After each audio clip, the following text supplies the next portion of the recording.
Programa Viva com Mais Saúde. Patrocínio: Morelli Ortodontia, Unimed Sorocaba e Unip Sorocaba.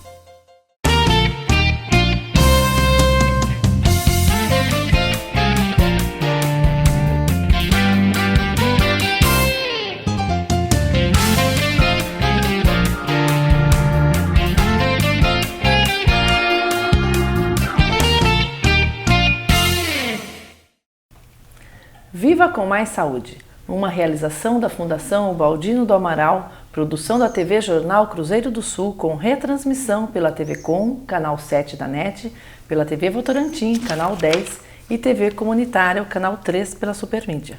Hoje estamos recebendo em nosso estúdio o Dr. João de Campos Aguiar Filho. É formado em 1956 pela Faculdade de Medicina de Sorocaba e especialista em oftalmologia. É membro da Sociedade Médica de Sorocaba, da Associação Paulista de Medicina, da Associação Médica Brasileira e da Sociedade Brasileira de Oftalmologia. Foi diretor do Hospital Francisco Ribeiro Arantes, da Secretaria da Saúde do Estado de São Paulo. Também foi diretor administrativo do Hospital de Clínicas de Sorocaba e diretor administrativo do Hospital Santa Lucinda. Professor na Faculdade de Medicina de Sorocaba, PUC, e da Faculdade de Educação Física de Sorocaba, FEFISO. Dr. João Campos de Aguiar Filho também é um dos fundadores da Unimed, tão conhecida aqui em Sorocaba. E o assunto de hoje são os cuidados com os olhos e as doenças mais comuns. Seja bem-vindo, Dr. João, é um prazer recebê-lo aqui nos nossos estúdios. Muito obrigado. O senhor pode dizer para a gente, dentro de um consultório, quais são os maiores motivos que as pessoas recorrem ao consultório de um oftalmologista nos dias de hoje? Pois é, a maioria das pessoas que vai ao consultório médico vai para resolver problemas de visão. Ou são pessoas que têm dificuldade para ver longe, os míopes, ou pessoas que têm embaraço visual, dor de cabeça, coceira nos olhos, a dinamia, não têm vontade de ler porque se sentem mal, porque são portadoras ou de hipermetropia, ou de astigmatismo ou associados, e ainda pessoas que têm dificuldade para ver de perto, a partir dos 40, 45 anos de idade, que vão afastando os objetos dos olhos para poder ler melhor. Essas pessoas têm, então, presbiopia e devem ser corrigidas com lentes para fazer, novamente, a leitura mais próxima. É muito comum nós vermos as pessoas que representam as vovós com aqueles óculos na ponta do nariz. Exatamente. E elas fazem exatamente isso para ampliar o poder de acuidade visual. Para enxergar ali pertinho, aí ela olha na pontinha. Para aumentar o poder da sua visão. E as doenças mais comuns que ocorrem nos olhos, Dr. João? Quais são elas? Depois da consulta dos olhos, a consulta para óculos, as doenças mais comuns são as conjuntivites. Porque elas se espalham também, não é, doutor? As conjuntivites, a conjuntivite é uma coisa que a gente tem que ter medo mesmo. Existem formas de conjuntivite que são altamente contagiosas. As conjuntivites representam um grande número de doenças, são representadas por um grande número de doenças diferentes. Elas promovem a vermelhidão dos olhos, a vermelhidão da conjuntiva, que é esta membrana que cobre a parte anterior dos olhos, só não cobre a córnea. E cobre também a parte posterior das pálpebras e onde circulam as lágrimas que lubrificam o olho. As conjuntivites têm como característica causar coceira, vermelhidão, irritação, dor, supuração, quando elas são provocadas, por exemplo, por estafilococcus e streptococcus, ou então muco e lacrimejamento, fotofobia, incômodo visual, mal-estar, às vezes até mesmo febre e adenopatia, quando, por exemplo, são casos de conjuntivites virais. E são muitos os micróbios que podem causar essas doenças. Os dois tipos são contagiosos? Praticamente todos os tipos de conjuntivite são contagiosos, à exceção das conjuntivites primaveris e as conjuntivites por alergia, que essas são de causas individuais.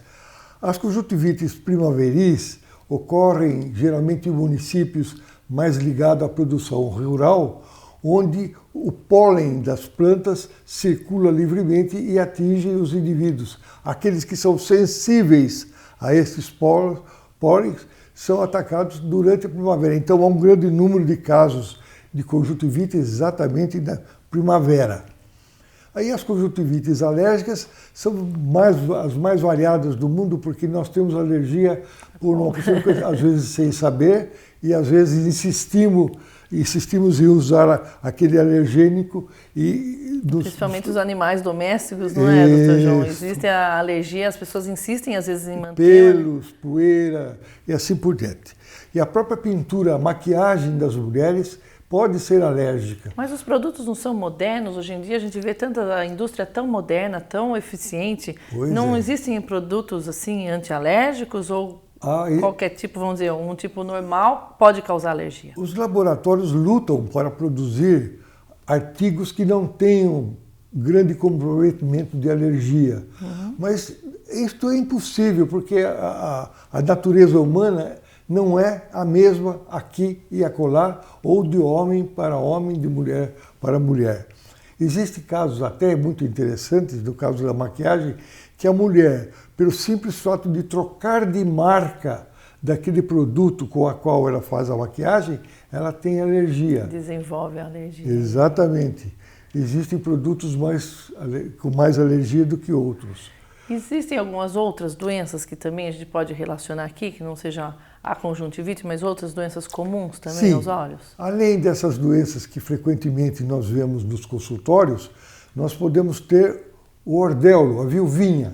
A vilvinha nada mais é do que uma inflamação da raiz dos cílios. Então a pálpebra fica ligeiramente inflamada naquele ponto ou em vários pontos, porque as vilvias podem ser várias da mesma pálpebra e ter às vezes micropontos de pus.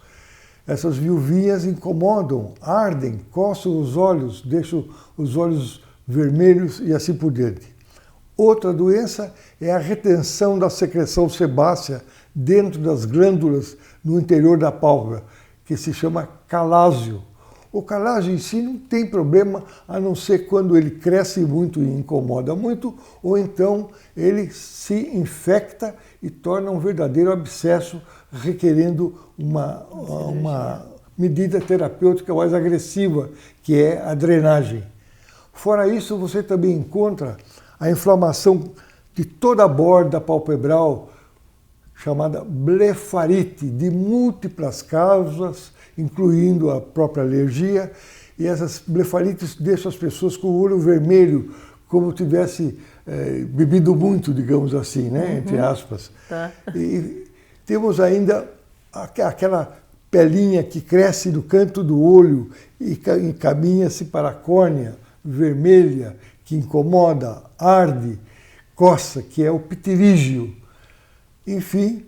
Tem várias coisinhas que aí só um especialista mesmo vai poder determinar qual é o tratamento. Parar nesse ponto e só conversarmos sobre esses assuntos toda o nosso programa aqui. Mas nós não somos especialistas e aí acho que a gente quer fazer aqui é o quanto a pessoa pode procurar o benefício de ter um oftalmologista por perto, passar por uma consulta com o oftalmologista. Também muito frequente, embora não seja infecção, não seja nada, mas seja um trauma que nós poderemos conversar mais adiante novamente, é o corpo estranho da pálpebra, da córnea. Tá. Então os operários que teimam em não usar os óculos de segurança recomendados podem ser atingidos por faíscas, fagulhas, especialmente aqueles operários que lidam com rebolos e que soltam discos faíscas, que giram, não é? Ou até tinta, né? Os pintores, as ou tintas. assim por diante. Então o corpo estranho mergulha na córnea, fica preso e exige a retirada cirúrgica. Esses são os mais comuns. Além também, mais uma coisa que é frequente no consultório, é a queimadura da córnea pela solda elétrica. O operário tem que receber um óculos adequado, com um filtro adequado, de acordo com a intensidade da amperagem que ele usa na solda, para se proteger. Receber e usar, né, doutor João? Porque às vezes as pessoas recebem o material e não usam as proteções. Ele está sujeito a uma queimadura da córnea. É muito comum você encontrar nas indústrias os operários com aquela marca de queimadura na pele do rosto, enquanto que as pálpebras estão protegidas pelo óculos de segurança que eles ocupam. E, de fato, algumas indústrias obrigam o operário, exigem que o operário ponha um óculos de segurança quando ele pisa no portão da fábrica, como medida de segurança do trabalho. Afinal de contas, os olhos são a riqueza, né? Sem a visão perfeita, mesmo que a gente tenha um pouco de dificuldade, realmente a perda da visão são dois, mas são muito importantes. São só dois. Nós precisamos deles a vida inteira. Como nós vimos, as causas de cegueira, as mais comuns, estão relacionadas com vários assuntos. Por exemplo, catarata não operada. Catarata é um assunto simples, Exatamente. Teoricamente uma cirurgia que não Exatamente. é complexa.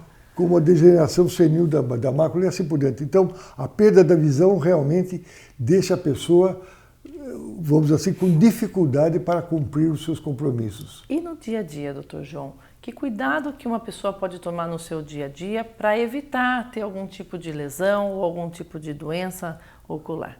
Nós vamos tomar como base o tratamento geral das conjuntivites. O que uma pessoa precisa fazer para se proteger da conjuntivite? Primeiro, não usar objetos de uso comum de outra pessoa, ter a sua própria toalha de banho, de rosto, usar lenço de papel toda vez que puder, principalmente quando ela tem secreção ocular, não levar as mãos aos olhos, não coçar os olhos. Então, aquelas pessoas que teimam em não usar óculos, então ficam atrapalhadas, coça o olho. Minha avó falava que só podia coçar o olho com o cotovelo. Com o cotovelo. Ou seja, impossível de... Uma sábia. É assim. Então, porque... Quer dizer, não se deve pôr as mãos nos olhos. Porque esses cuidados vão impedir que a pessoa dissemine a infecção ocular que ela tem. Porque as principais causas de infecção ocular, da conjuntivite particularmente, são estafilococos, streptococcus, fungos, vírus, enfim, uma série de micróbios que a gente pode enumerar progressivamente, vai lembrando deles. Claro. E todos eles são muito graves em certos aspectos. Por exemplo, nós já tivemos aqui em Sorocaba, há uns 5 anos atrás, um grande surto de conjuntivite aguda provocada por vírus. E de tal maneira que a disseminação da conjuntivite era muito rápida e numa determinada classe de alunos foi suspensa, porque a maioria estava doente. E para evitar que eles contaminassem os outros. Os demais da escola. Eu acho que a orientação é realmente afastar a pessoa que tem, para que não prolifere mais ainda. Os médicos nós fornecemos grande número de atestados para o trabalho ou para a escola, devido ao fato da pessoa ser portadora de conjuntivite aguda. E que piscinas também transmitem através da água. Então, esses cuidados com os olhos são importantes. E ao tratar a doença, ele deve escolher o remédio adequado e não qualquer um. Não é passar na farmácia ou a indicação do vizinho que vai resolver. Não é qualquer... Até porque cada doença é uma causa específica, diferente, por isso a consulta com o oftalmologista. Eu vou relatar para você uma coisa interessante, o número de coisas que as pessoas instilam no olho. Leite de mulher, água do sereno, água do orvalho de não sei da onde, urina de... Enfim, parece brincadeira, mas é verdade. As pessoas chegam a achar que isso vai trazer Exatamente. algum benefício. No leite, de certa forma, existem anticorpos, mas não são uma quantidade suficiente para resolver os problemas. Então, cada conjuntivite tem um tratamento adequado de acordo com a sua natureza. Por exemplo, nas conjuntivites por estafilococos, por streptococcus e outros agentes infecciosos, nós podemos usar colírios antibióticos, antibiótico por boca, antibiótico injetável. Já na conjuntivite viral, esses antibióticos não funcionam. Então, é muito comum a pessoa vai na farmácia, está com conjuntivite aguda, o olho vermelho, enfim, a pessoa que atende dá uma de profissional e receita um colírio antibiótico porque a única coisa que ele sabe fazer é receitar colírio. Certo. E às vezes o colírio caro, mas que não vai ter ação nenhuma.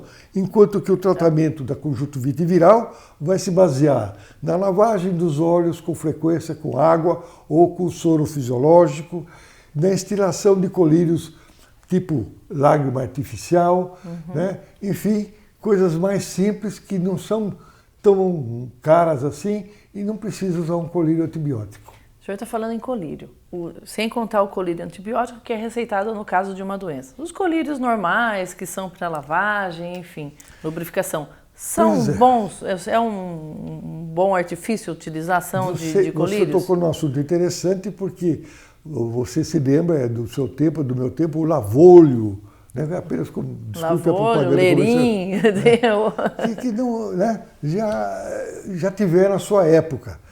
Mas, na verdade, o colírio que você deve usar ou é um colírio lubrificante apropriado ou lavar os olhos com soro fisiológico ou água.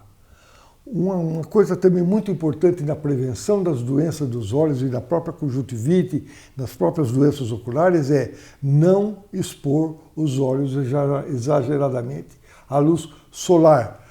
É por isso que os oftalmologistas e os médicos em geral recomendam o uso de óculos de sol. De sol. Mas tem que ter algum cuidado para o óculos de sol. Não pode ser o comprado na banca em qualquer lugar. Escolher uma lente que faça absorção dos raios ultravioletas. Não o óculos que a gente encontra na porta da feira. Plástico, né? Que não tem a lente apropriada. Não tem a lente adequada, você não está sabendo se esta lente que ele está vendo é um simples vidro, mas ele não tem poder de absorver os raios actínicos ou os raios ultravioletas que podem vir do sol. Não vai proteger dos raios solares. Não vai proteger. E ainda, devido a ser a lente às vezes plástica, um produto de má qualidade, pode causar ainda um prejuízo na visão, hein? Não tendo a preparação das lentes, eles causam erros de refração. Você pode ter dor de cabeça usando, só pode ter má visão usando os óculos em vez de estar usando uma coisa adequada. Nós estávamos falando, o senhor estava falando de piscina e mar. Quais os cuidados que a gente pode tomar quando frequenta uma piscina de um clube ou de um lugar que às vezes frequentam muitas pessoas ou do mar? Existe algum cuidado que a gente pode tomar para evitar uma infecção? Existe. Nas épocas de conjuntivites epidêmicas ou uma cidade que tenha grande número de conjuntivites virais ou então, de qualquer forma, daquelas que são transmissíveis, você tem que ter cuidado de não frequentar a piscina ou só frequentar as piscinas nas quais você possa ter confiança no tratamento da água e na qualidade dos sócios, porque o sócio tem que ter consciência. Eu estou com conjuntivite, não vou à piscina. Porque a piscina pode ser um meio de transmissão de uma contaminação. De várias doenças, incluindo as conjuntivites. Já no mar é um problema mais difícil, porque você vê que a maioria das praias, das nossas praias, não são suficientemente limpas, nem tem adequação para o banho de mar. E a gente, apesar disso, arrisca e vai satisfazer um prazer de tomar um banho de mar, mas está sujeito à contaminação. Existe uma doença ou uma colocação que se fala que a pessoa tem o olho seco. Muito bem. O que é isso, doutor João? Entre outras coisas, a falta de vitamina A no organismo pode determinar a xerose da córnea e o olho seco. Ele não tem lágrima, ele não produz? Produz muito pouco ou não produz. Existem umas doenças, umas síndromes, que, independente do uso da vitamina A, que dão o olho seco. Existem. E existem olhos secos com menor produção de lágrima devido à falta de vitamina A. Então, no caso dos olhos secos, pura e simplesmente, o tratamento vai ser mais baseado na instilação de colírios lubrificantes. Tem vários tipos, várias qualidades, com vários poder de lubrificação. E o soro fisiológico, a água, pode ajudar bastante. E usar sempre produtos descartáveis, né? Vamos dizer, a toalhinha, o lenço. Todos os objetos de uso pessoal devem ser realmente pessoais ou descartáveis. Porque é ali que passa a grande parte das doenças. Assim como resfriado, gripe e tudo mais exigem cuidados desse tipo, as conjuntivites também. Existe algum cuidado que a gente pode tomar ou algum probleminha que os recém-nascidos tenham algum cuidado especial com os olhos Muito deles? bem. Você está tocando num assunto também muito interessante que faz parte das conjuntivites. Nós sabemos que no passado eram mais frequentes, hoje, felizmente, menos frequentes. As mulheres podem estar contaminadas com a gonorreia. Então, contaminando a vagina durante o parto, o nenê que nasce pode adquirir uma conjuntivite séria, muito séria, causada pelo gonococo. No momento do parto. No momento do parto. É por isso que se criou o método chamado CREDE, que é a instilação de colírio de nitrato de prata nos olhos do recém-nascido.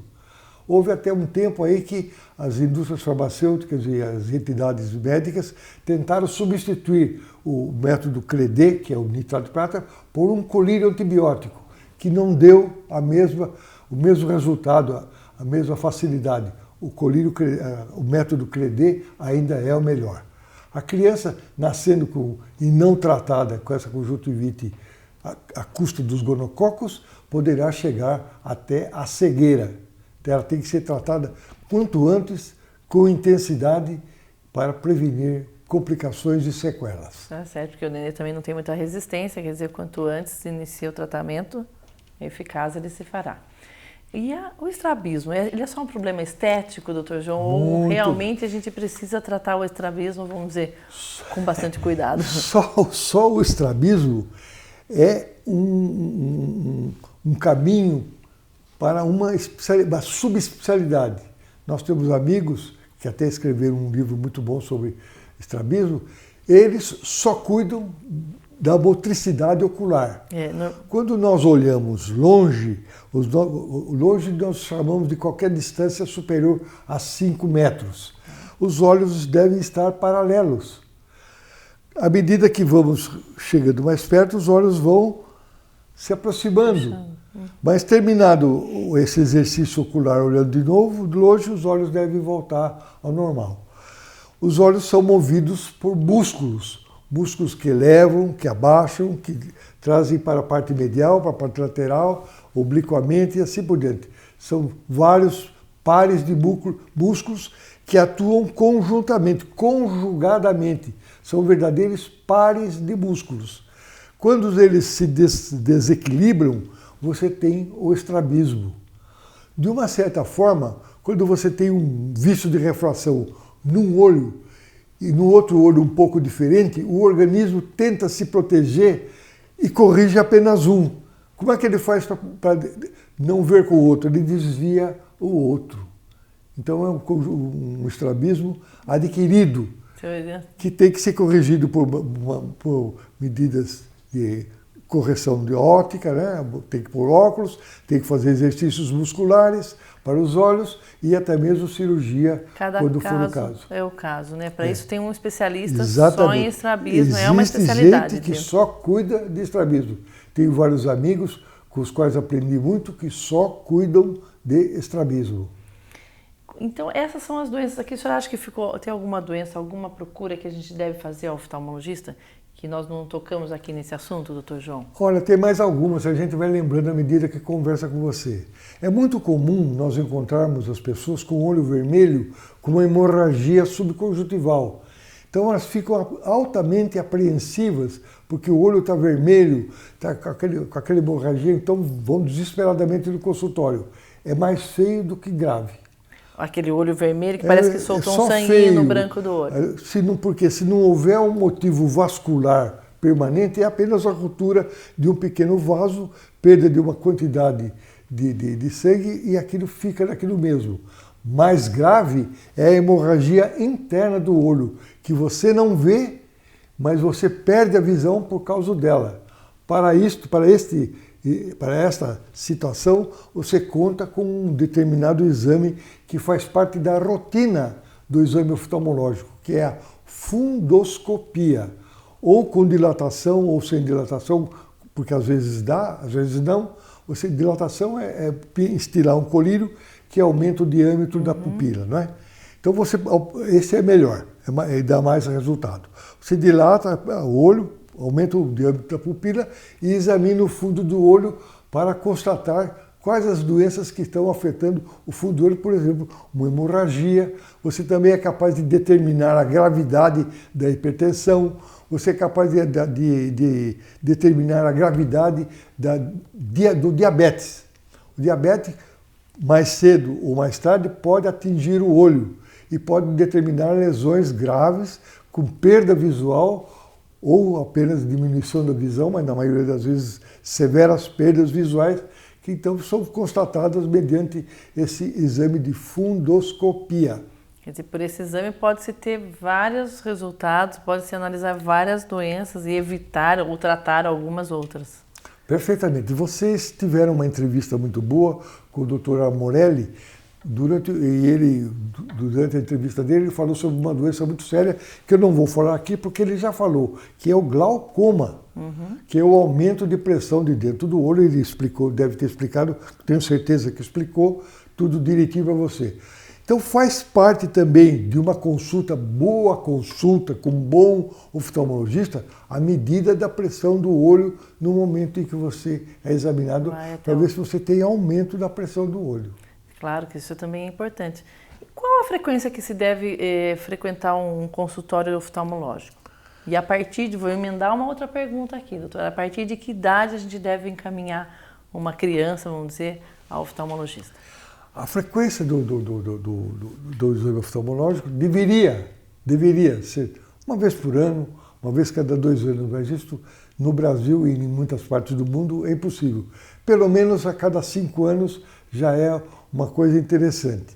E, sobretudo, aquele acompanhamento de doenças oculares. Quando você é portadora de uma doença ocular, aí você deve obedecer os prazos que o seu médico determina.